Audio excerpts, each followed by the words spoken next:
Hey. Shalonda Gordon here, also known as the Online Marketing Angel. Okay, we're going to start off by saying go dogs. And I know you're here to figure out, well, what's she going to say about how do I find peace, right? Check it out. I've been doing a little research on this because I had a moment where I lost my peace. I was very uncomfortable, felt jittery. It seemed like nothing was really going right, very tense in the shoulders area, just tense and tight most of the time. Um, for me, a lot of that dealt with fear. Now, I'm sure if you're on this video, you're dealing with a situation where you're like, where's my peace? And if you don't have it and you realize you don't have it, you've had it once before. So it's not a matter of wondering what is peace, how does that even feel? When you know you don't have it, in order to know you don't have it, you've had to have it. Okay? So you have this peace that you're trying to find because you had it before and it caused you to be relaxed, comfortable. Life was kind of moving along, right? And then something happened and changed things. Change is constant in life. I mean, it's going to happen. Change is going to happen, right? And when change happens, sometimes it feels good, sometimes it's painful, sometimes it's a certain thing, sometimes it's uncertainty, so many things. Now, most time when there's change, there's a growth taking place, so there's an uncertainty there, which causes us to try to respond with what we know, yet we don't have enough really that we know to respond to the situation, causing a tension, right? Lack of peace, because we're trying so hard to figure it out and we just don't have what it takes to figure it out yet.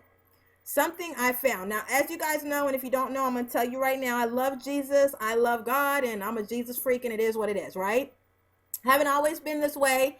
Didn't come out the womb saved and sanctified. Maybe I did come out the womb saved and sanctified, but I took a few different turns through life, but now I'm back. And so, with that being said, no judgments here, because if I judge, I'd have to look in the mirror and just do that straightforward with myself. Okay? So, here's the kicker. I went looking for my peace, and then I decided to find it in the Bible. That's where I get a lot of my um, strength from. That's where I get a lot of my faith from. That's where I get a lot of my truth, just simple truth from. Honestly, I consider the Bible the manual of life. Like, everything is in it, okay? It all depends on how you describe it and how you look at it. But let me tell you. So I'm studying First Samuel, right? And in First Samuel, I'm on the first chapter. Like, I've just hit the first chapter, and I gave it a whole week, and I've been kind of breaking it apart, right? And I'm got stay with me for a second. I'm gonna get to that piece, okay? So I'm studying this thing, and it's talking about in the first chapter how Hannah, is here, and she wants to have a baby, and she's been barren, and she's really like broken up about this thing, right? So they go for every year they go and they give an offering to the Lord, and she's up here and she's like boohoo crying, and she's crying out to the Lord out from her heart, pouring out, just crying out to the Lord, praying from her heart. So it's almost as if she's praying in tongue, right? And Eli's looking at her like, yo, you drunk, like, stop drinking, don't be bringing that up in here. You know what I'm saying? And she's like, no, I'm not drunk. I'm just so broken. I want a baby, and I want the Lord to bless me with this baby. And as Eli realizes, he says, oh, okay, well, may and she, he's like, okay, well, I hear your prayer, right? Sending it to the Lord. May God bless you, and now be on your way, and may you be blessed. And then also in that afterwards, Hannah says, okay, may God's favor be upon me, right? May he place his favor upon me. And so I say, granted his request, so I write in my little book here. I have a little book here that I write when I'm studying, right? So she's like, may your faith be, may you have favor upon me, right? And so with that, she walks out and she's at peace, simply at peace. Like, Eli says, okay, and let me just go specifically to that word. So I paraphrase a lot, because honestly, when individuals started reading Bible to me and stuff, I'd be like, what are they talking about? Like, I do not understand that. So as I start to understand, I start to paraphrase just a little bit, But in Samuel 1, and when this part happens, it's pretty much Samuel 1, like 15. First Samuel, first chapter of scripture, 15, 14, 15, 14. Eli's like, yo, you drunk. She's like, no, I'm not, And then she's like, don't consider me worthless. In 16 and 17, he's like, go in peace. May the God of Israel grant your petition that you have asked of him. Okay. And then in 18, She said, "Let your maidservant find favor in your sight." So the woman went her way and ate, and her face was no longer sad. She was cool with that. Like all of a sudden it was all good and she was out. In today's times, when we get a word and we know that it's ours, it don't usually take too much for that thing to get sifted right away. Right away. Our peace gone. We cool for like 5 seconds. Let something happen wrong. Let us walk outside and we go to get gas and we don't make it to the gas pump or something like that. We don't make it to the pump in time and we run out of gas and we're stuck on the side of the road. Now all of a sudden everything is jacked up and ain't nothing gonna be what it's supposed to be. Okay? An example in my own life. Okay, let me get up. I get up at 5 a.m. for my prayer time and then I might want to go back to sleep again. But sometimes God has other plans and I'm not meant to go back to sleep again. Man, this happened to me like the other week and I went off. You would have thought that everything was just going crazy. You would have thought someone had come and smacked me across my face and I could not retaliate. Like it didn't make no sense. You know what I'm saying?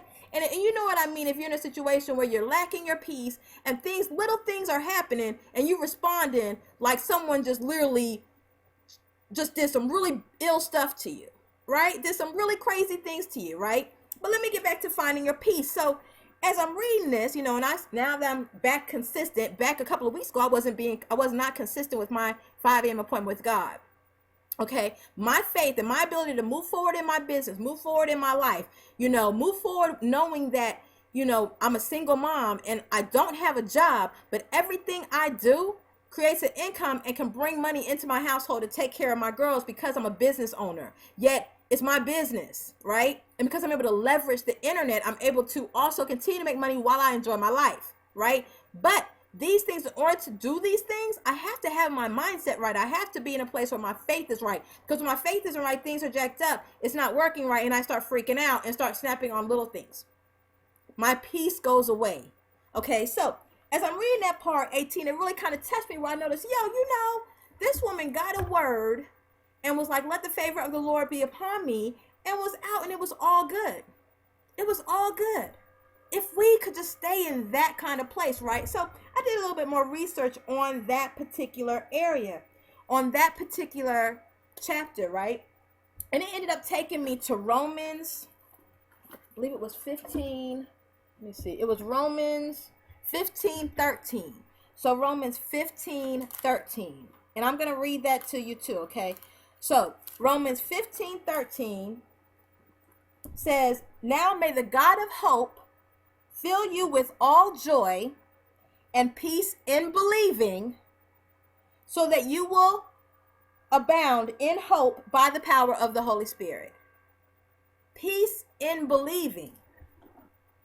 That thing touched me, guys. I realized, you know what? Peace is directly attached to your faith. Now, joy is something you probably get it too. I get a double dose of joy every day. Like, God has blessed me with so much joy. That's why I'll be like, keep smiling. Like, I really mean it. Like, I just have so much joy. I got to share it with people, right? Yet, and truth be told, even at my worst times, I'm usually smiling. Yet, things inside be going on, right? Right? So, when I read this, I was like, so my peace is directly attached to my faith, my belief system.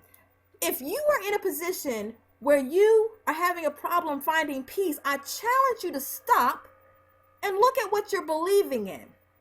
Are you focusing on lack? Are you focusing on the problem? Are you focusing on what's not going to bring a solution? Are you focusing on things that do not require faith? That is what I challenge you to think about. When you figure out that thing and you come back to a place of faith and you begin to put that thing that's causing you to be really stressed out, put that thing back up on the altar and put that thing back in a place where you have faith that it's going to be resolved, your peace will return. Y'all, this week I have spent the most amazing week in the presence of God. And my peace is in a place where I can't even really put it into words.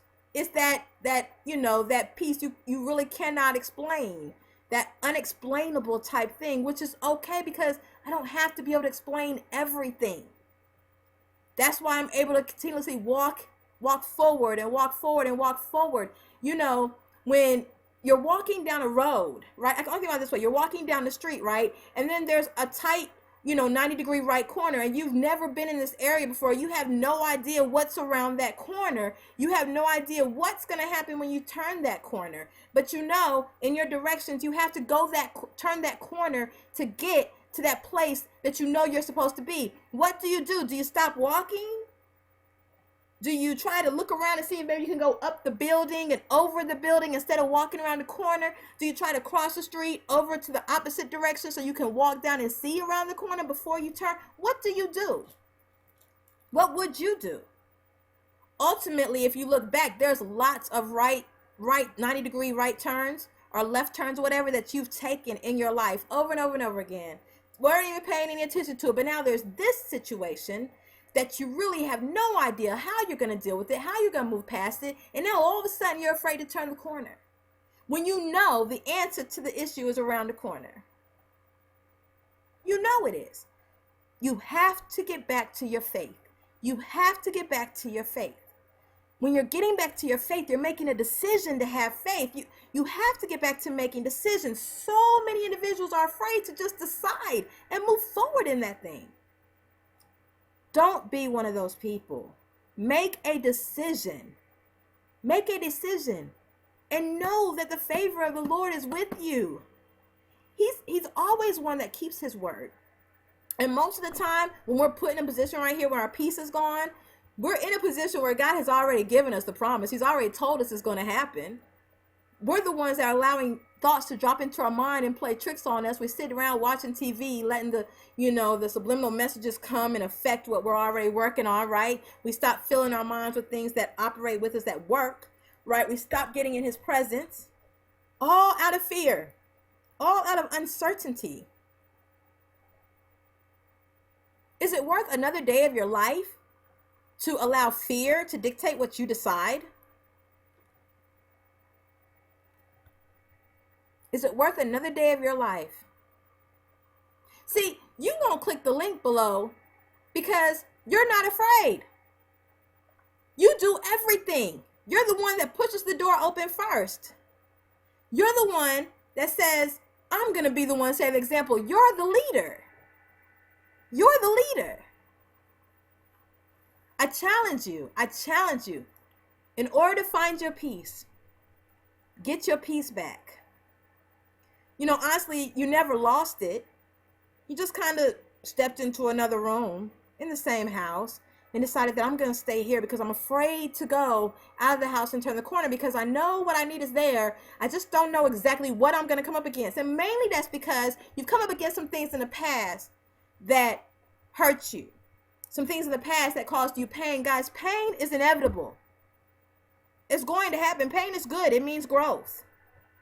Suffering is what you don't have to put up with.